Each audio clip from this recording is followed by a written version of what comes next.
And now I go to either Copilot or personally ChatGPT. I think they're the best ones. And that's my first step for troubleshooting anything in life, whether it's help me with this recipe, how long should I air fry this thing, how long should I pressure cook this thing, or, technical troubleshooting as well. Like, hey, why is this happening? And it's incredible just how powerful these large language models are.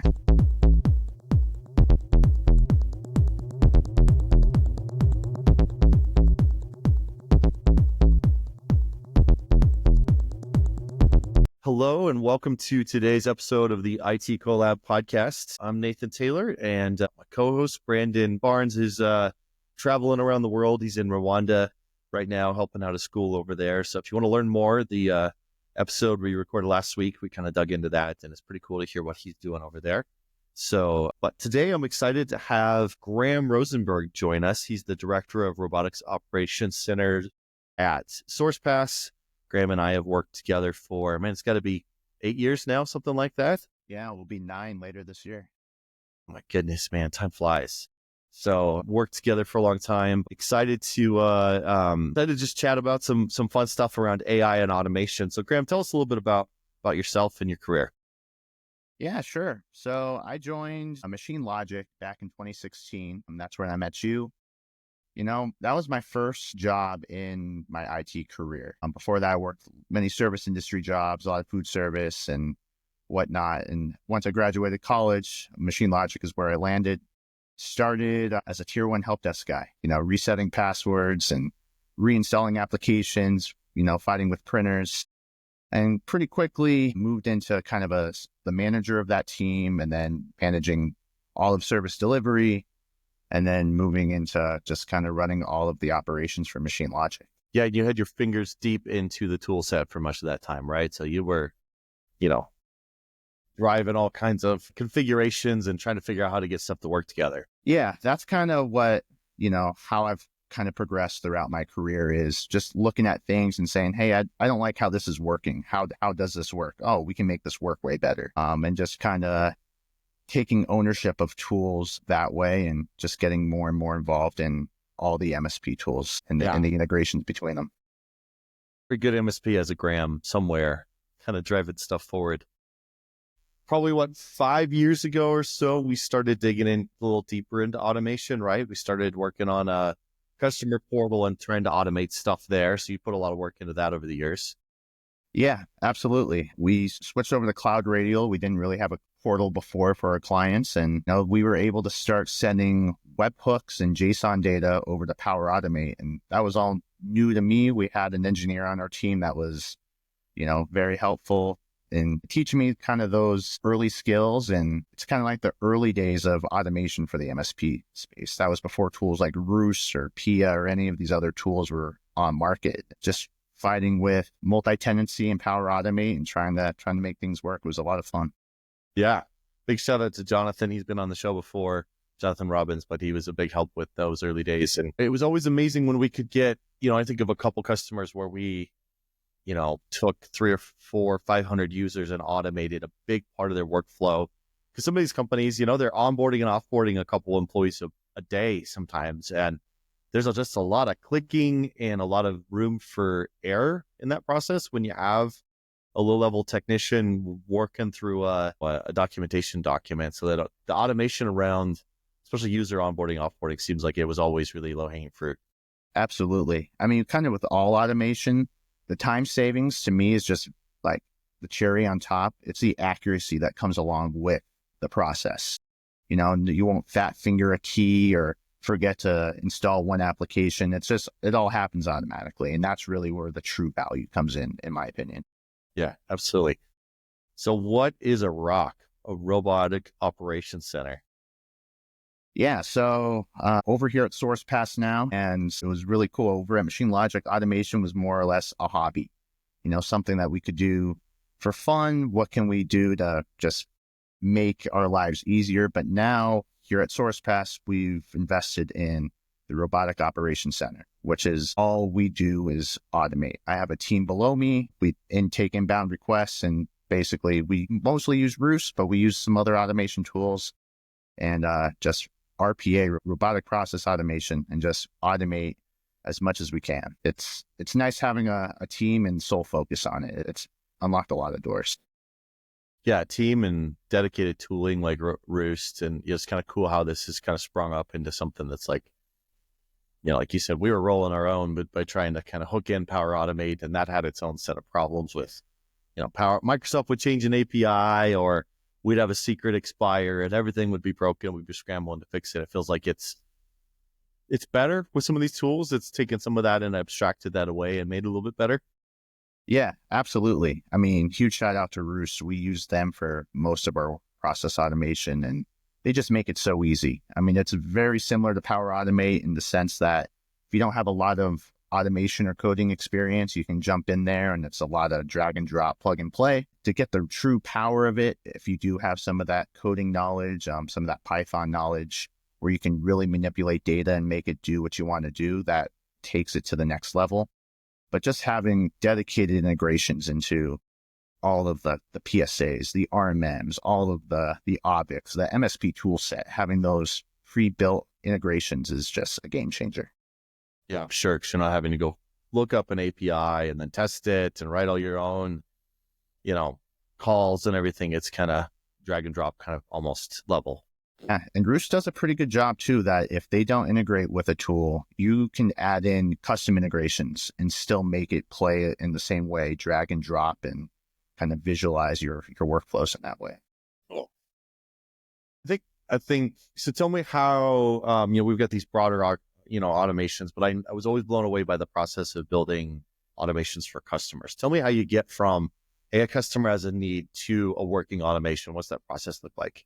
Yeah, so usually it starts off with, and this kind of goes for both internally and externally. Someone's like, hey, we want this process to be automated. So the very first thing I do is sit down with them and say, well, what's your process today? And a lot of times they're like, well, what are you talking about? What do you mean by process? We just send an email. Okay, well, let's take a step back and let's use a tool like Visio, and let's build out the flow of how you want it to go. If we can build it in Visio, we can likely automate it. So it's just talking about all the different datas.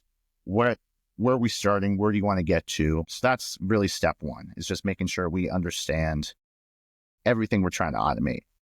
From there, we go ahead, we build it out, do some robust testing with it. And, assuming everything works well, you can more or less set it and forget it until, like you said earlier, a key expires or something like that happens. But the automations that you don't ever have to touch again, and they just work in the background, are some of the best ones. I can recall new user onboarding automation we did for one of our customers at Machine Logic.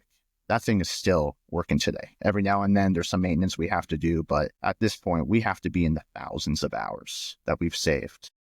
Yeah. That's just one customer. Yeah. Yeah.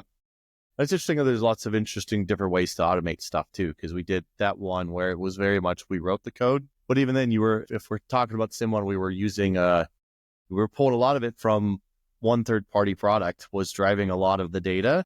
But also, if you leverage the third parties, like I think of our other customer that's deep into Okta and how much we automated there, and we bolted stuff on top of that, but you could automate a lot of that with just better understanding of the tools you've had. And I bet on that other one on Okta, we've saved another couple thousand hours. Just easy. Yeah, we did that one first, and yeah, that one's still alive today. Every now and then have to do some maintenance, but mostly it's set it and forget it. It just works. Yeah, that's cool. Yeah, I think it's interesting how much of the automation process seems to be the scoping it, understanding it, really helping people understand, like so much in our space. The technical work often is a very small part of it. It's the planning, it's the understanding, it's really setting the proper requirements. And that's where the rub was often. Hey, well, we wanted to not only onboard the employees, but order them a new t-shirt. You're like, well, I can only go so far, right? Like I can send an email about a t-shirt, but I can't, interact with your printing vendor. And so a lot of it was kind of just getting all the requirements and setting expectations. Yeah, absolutely. My role today, I have a team, and they're the ones that are the code wizards. They understand the data and how to manipulate it, but they don't necessarily understand the MSP side of the business all too much. The concepts of a PSA and everything a PSA does and everything behind that, they lack those concepts. So a lot of times I'll be meeting with customers or meeting with our internal departments and figuring out what the process is. I'll build out the process in Visio, do a lot of proof of concepts, make sure the endpoint APIs I'm hitting exists, that we're pulling the correct data, and then I can just hand that off to my team and they can build the entire workflow behind it. But yeah, to your point, building out that initial diagram is so crucial. Yeah, absolutely. Yeah. Well, I think, on this podcast, it seems like every conversation eventually ends up on AI. That just is how things have gone lately. And I'm excited to dig into something you and I have talked about a couple times, but it really hit me in November. I was in Redmond for some meetings with Microsoft, and they were talking about, that was the first time I've heard about this idea of Copilot agents, of AI agents, agentic AI. These are the phrases you're even seeing in the news now. And, we all went, what? What's that? And as they explained it to me, like I had this moment where the two parts of my brain just merged, and I went, this is everything Graham does now integrated with AI, right? So you talked about, previously your automation was, maybe a front end website that was pulling in, maybe a form. We did a lot of forms where you had to answer a form with 15 variables, and those forms then get fed into maybe Power Automate, which drove the automation across the tool set. Now it's maybe it's the Quest customer portal drive-in Roost, which then drives all these outcomes. Agentic is just, a lot of it is just the idea of putting a large language model in the middle to add some additional intelligence. So tell me what you are seeing in that space. I know you're an early adopter of AI. You're one of the people I know that I'm like, man, Graham has really kicked the tires hard on AI. So tell me what you're seeing in that space. Yeah, early adopter in like the OpenAI ChatGPT 3.5 when that first came out. Been a paid user ever since. Yeah, big fan of using it. A lot of people today, a lot of the AIs that are out there, they are helpful for personal tasks or personal kind of workflows. If, hey, I need to write this email, let me ask Copilot to help me write this email, aggregate this data. Where the agents are going to take it is how can we make that, but make it across our entire org, kind of broader adoption. And to your point of using the kind of the Copilot chat agents, but where I see that going is you can build, instead of using a form, if you want to onboard an employee, you can say, chat with my onboarding agent. Hey, I want to onboard John Smith. Okay, what department are they in? You can answer that question. I mean, you can get rid of the forms altogether that have a lot of these condition-based, hey, if you answer this, show this question. You can just eliminate that and make it a conversation type of piece. That's just for onboarding. You can build it for all of your internal documentation or different processes. That's really where it's basically you're taking Copilot or ChatGPT, but making it super refined into what you want it to be an expert in, what processes or what departments or those types of things.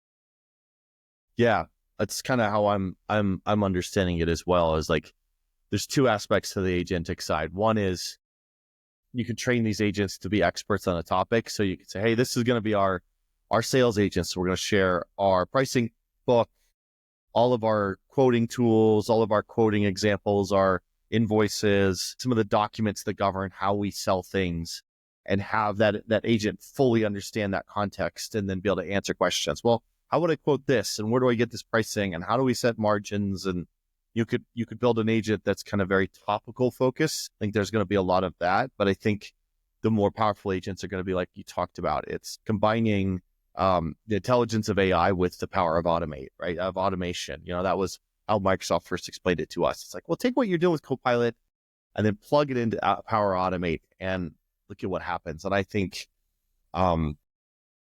a lot of the stuff you built of the onboarding form is a really good example, but I think there's other interesting examples of you guys have built a lot of automations that are triggered based on conditions, right? And a ticket comes in with this word. I need to go trigger this process of it gets classified this way. This alert gets raised. This gets moved. It gets dropped into this queue, right? These sort of things. Take that, and instead of having to hit on a keyword, you could do it based on, if you see a ticket with some very angry sentiment, or you see a ticket where somebody says, I think I've been hacked, or whatever the phrases are, you could build some deeper intelligence that then triggers similar automation. Totally. I mean, if we focus on kind of an MSP aspect of it, if we have a power outage at the client site, how many tickets does that create just from an automated standpoint? Firewall goes down.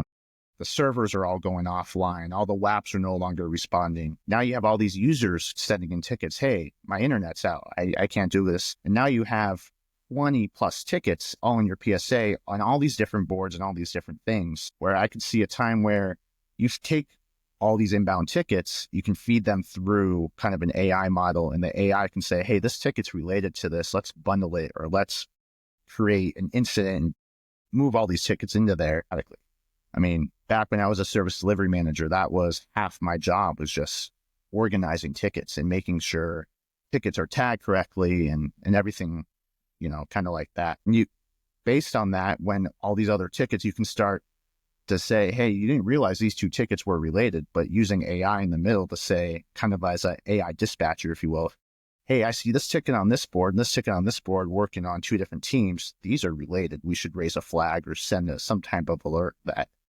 hey, you should take a look at this. I think we found the root cause. That's awesome. Yeah, every time I look into the agentic stuff or have a conversation, I walk away convinced that my brain is only grasping a small percentage of what's coming. I think that's everybody. I mean, I think that's the whole landscape. AI is such a buzzword and can do so much and is doing so much. You can't understand everything that's going on, Yeah. It's a paradigm shift, but it also drives this desire for my thinking to change, right? I still find myself, like the classic example, I've used it a bunch of times on this podcast, is I've got Copilot at work. So I can go hit the chat in Copilot and do amazing search. But what's my default? Outlook search bar, right? And it's just like, I wish I could replace it with the chat GPT, the Copilot chat, so that where I'm clicking would automatically be chat search. But I'm wired after 20 years of using Outlook search. I go click the Outlook search bar. And that's a really hard thing to unwire in my brain, even though the Copilot search is generally more powerful and more effective. Although there's times I feel like it's time bound on how far it'll go in my email. I don't know if you felt that. Yeah. And that's part of the challenge. Is it feels like we're in beta in a lot of these products, especially where we're going to be a few years from now. It's just a lot of it's just, it doesn't do everything you want it to do. And because of that, you're just go back to your old habits and what you're used to. Yeah. That's why I really appreciate Gemini from Google in the search results, because I don't have to change my habits. I just go Google like I always have, but the top section is Gemini results. And I'm guessing 70% of the time now, what I'm looking for is in that Gemini results space. I don't know about you, but it's pretty stinking good these days on that. Yeah, definitely. I will say, I had a paradigm shift about a year ago where I swapped out Google as my first go-to. And now I go to either Copilot or personally ChatGPT. I think they're the best ones. And that's my first step for troubleshooting anything in life, whether it's help me with this recipe. How long should I air fry this thing? How long should I pressure cook this thing? Or, technical troubleshooting as well. Like, hey, why is this happening? And it's incredible just how powerful these large language models are. It is. It really is. Where do you go when you need to look up obscure sports facts? Google, I still use for that, for sure. It depends. ChatGPT is really good for historical knowledge. Like if you want to know how many Stanley Cups this particular player has won, it will know that. But if you want to know the score or who had the most goals last night, Google's probably still the best way to go. Yeah, for sure. Yeah, that's fun. So have you played much with any of the other, have you played much with like Claude or Gemini? Yeah, I try to play with all of them, really just to understand their weaknesses, their strengths. Playing a little bit with DeepSeek these days, although should be a word of caution for anyone who's using that, because who knows what thing just came out of nowhere and kind of out of China. Who knows where your data's going? Just got to be very, very mindful. I mean, that's true for any tool, not just that one, but just have to be mindful of that. But yeah, I use a lot of the all the different ones. I only pay personally for OpenAI's ChatGPT, and then I have Copilot here at work. So those are the two paid versions I have. But yeah, I try to play around with all of them just to see their strengths, their weaknesses, those types of things. A good question I like to ask is, if it takes a question to kind of test the models is, hey, I have a wet t-shirt and it takes 5 minutes to dry in the sun. If I have 3 wet t-shirts, how long will it take to dry in the sun? Wow. And you'd be surprised how many of them say 15 minutes, which you put in just some brain power, you realize, well, it's still 5 minutes. So it's fun to just, as I'm playing around with these new ones, just poking at it, seeing where their faults lie. Yeah, absolutely. That's fun. Yeah, it is interesting what Scott Hanselman and Matt Markusinovich, I've mentioned this a couple of times, had a really great session at Ignite where they were kind of gaslighting some of the models and trying to jailbreak them. And it's really interesting how some of the, they took like an 18th century story and then stuck an iPhone into one sentence and just asked questions to see if it would pick up and go, yeah, the iPhone doesn't make sense in the context, little things like that, where you're just trying to see if you can break the models. And I think it's really interesting. Just the whole jailbreaking space is going to be wild. Absolutely. And a lot of it's just all prompt engineering. I mean, having a super good prompt. I don't know about you, but in my OneNote, I have a bunch of different prompts that I can just copy paste that help me. Like, for one, since I do so much process Visio building, I have a Visio saying, hey, I'm going to give you a process. I want you to build the Visio for me. I want you to tell me what shape to use, what decision tree to use. Really? Pretty robust prompts, because if you just ask it to do that, it's wild how day to day you can ask the same question and get completely different types of responses. I mean, pretty much the same answers, but the way it gives you the answer is completely different. Yeah. So if you have a pretty dialed in prompt, you can kind of control that and make sure you're getting consistent data coming back. Yeah, that's an area I definitely need to grow in, is like the quality of my prompts. I know I got 2 problems. One, I just don't do it enough. In my workflow, I'm on conference calls and looking at spreadsheets and sending emails. There's sometimes it's harder for me to get AI into my workflow because, it's just not a great fit. And I think that's true of a lot of business leaders, as we've even tried demos with customers. It's often not the executives or business leaders that take to it because they have very efficient, very specific roles, and AI doesn't just jump into those things, but it's people writing code, it's people doing marketing, it's people doing project management, that it just changes their world. So for part of it for me is I just don't use it enough, and I would love to use it more, but it's just not always a key part of my workflow. But the second problem I have is I have too much of my Google foo gets in the way of my AI foo, right? Like I write too good of Google prompts, right? I know how to prompt Google to get my results, but that tends to be, I try to eliminate parameters, right? With my Google requests, like, hey, I'm working with this version of this software running in this context. I'm having this specific error message under these circumstances. All of a sudden, Google gives me some really targeted data. But I think with the AI models, it's better to say, hey, I'm running this software and this is broken, and see what comes up, and then give it more data. And that's the other piece I struggle with. So the idea of recording your prompts is a really good idea to kind of have. It's kind of funny. You can use the AI to help you create these prompts. If you say, hey, I want to create a prompt, this is what I'm after, it will tell you, it knows what it knows, and will tell you exactly what to ask it, which is pretty powerful. That's cool. I know that's the other thing that they're talking about with the AI agents and like the Copilot Studio now, where you can build your own Copilot agents. That's the other use case for it. Is sometimes the way to get value out of AI is to give it a string of prompts. Hey, pretend you're a 5-year-old who's hungry, whose favorite show is Bluey and hates bananas. All right, now that you have all that, let me ask you this question. You get a different response than if you ask that question to just the generic agent. Yeah, totally. I mean, that's pretty much what the agents are, is prompts on steroids. You're giving it all the data, the parameters, how you want it to act. Then you can just start chatting with it. Like, you're allowing whoever's using the agent or the chatbot not having to use a prompt. You've already taken care of that. Right. So you've kind of you've done that in that bit of work, and you leverage your skill set. So we're back to your robotic operations kind of mindset, where you guys have done the work to understand how to automate things. And I think the flow into AI is just so logical of like, well, it's the same idea. You figured out how to say, well, yeah, you want to onboard an employee, but the reality is that's actually 15 different prompts. What shirt size, what department, what this, what that.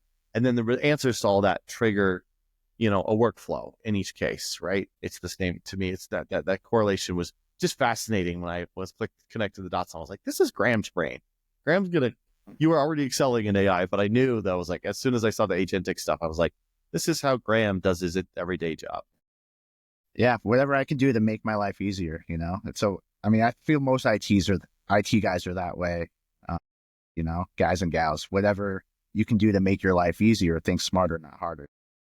We used to have that conversation all the time, right? We felt the best engineers were the laziest. If they were, there was too lazy was a lie, of course, but a lazy engineer would find a simpler way to do a complex thing than, maybe an OCD engineer. So sometimes they could get a lot more work done in that way. Yeah, absolutely. Yeah, fascinating. Well, what's got you excited coming up soon? You do anything interesting projects or anything you're playing with? I'm getting involved in the kind of the Azure AI Foundry over here at Sourcepass, getting creds and permissions and everything to play around with that, which I'm really excited just to see if I can tie that into Roos and see if we can tie into multiple third parties using kind of an AI agent, a chat bot that can ask about ticket data, or you can create different things, or, ask about Sentinel-1 alerts, or how can we, I'm just kind of throwing things at the wall and seeing what sticks. It's pretty powerful to tie in third parties via API into the AI world and seeing what you can do. Yeah, that AI Foundry, the Azure AI Foundry is a lot of fun to play with. I've only done a little bit, but I've watched a few videos as well. And like the ability to, what do they have? Like 1,500 models in there, and you just drop it down and say, today I want to play with, Claude, and then tomorrow I'm DeepSeek, and the next day after I am the latest version of OpenAI, and you can just switch it that quickly. But it's cool how you can even play with the parameters, like how much are you guessing? Like what's the confidence score you're going to respond with, and like how strict is the filtering on inappropriate results, right? Like whether that's, like how much am I forcing you to be careful about how you respond? Even just being able to play with those parameters, I feel like you start to learn a lot about the models. 100%. Yeah, absolutely. And you can kind of control the narrative too during the chat conversation, kind of steer the conversation back to the purpose of whatever the agent's supposed to be doing. It's cool.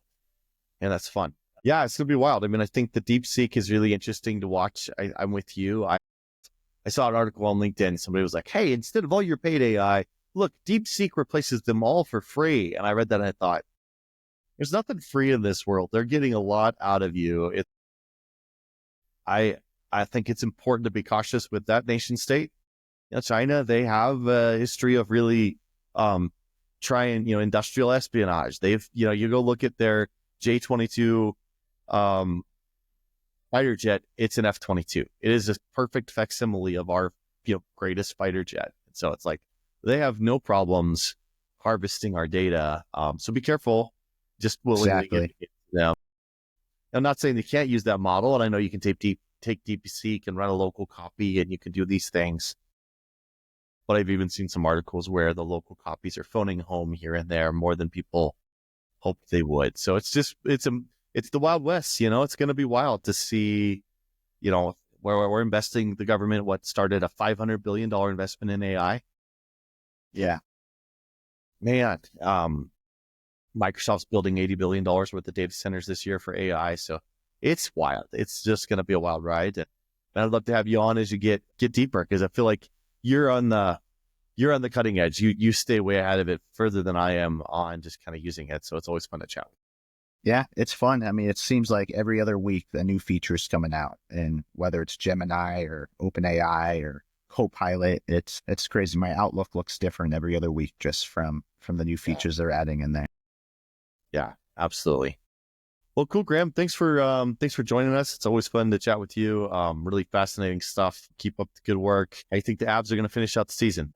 It's going to be interesting to see what they do at the deadline. I think they need another goal scorer. Losing Miko definitely hurts in that realm. I understand the move. I like the new guys that they're looking really good, but I think if we can get another goal scorer, we have the goaltending, we have the star power. I think, just got to get into the show, into the playoffs and see what happens. Yep. Excited about the Four Nations tournament coming up, though. That's going to be a lot of fun. That'll be a lot of fun. I'm excited about that as well. Who do you have on Sunday?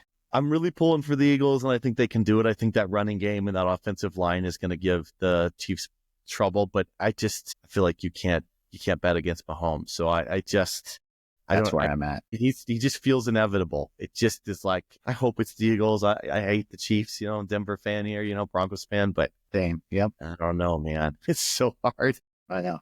It's gonna be a good game, but yeah, hopefully the Eagles can pull it off for the Broncos' sake. Right. So I don't have to deal with those Chiefs fans. That's the big thing. Exactly. Oh man. Well, thanks again for joining us, and we'll have you on in a bit, and love to hear more about what you're learning. So thanks for joining us. To it. Thanks, Nathan. All right. Take care. Thanks for joining us on the podcast. Like and subscribe. We're on YouTube. We're on LinkedIn. We'd love to get some more followers on LinkedIn. It's interesting. We can't post our Riverside videos to our LinkedIn page until we have 150 followers. It's a LinkedIn restriction. So, share the podcast if you enjoy it. YouTube is probably the other place where we're trying to get the most traction. Big shout out to Brandon. He puts a lot of work into producing those videos and shorts. So I hope his trip to Rwanda is going well. And we look forward to catching you guys on the next episode. Thanks for your time today, and we'll catch you on the next one.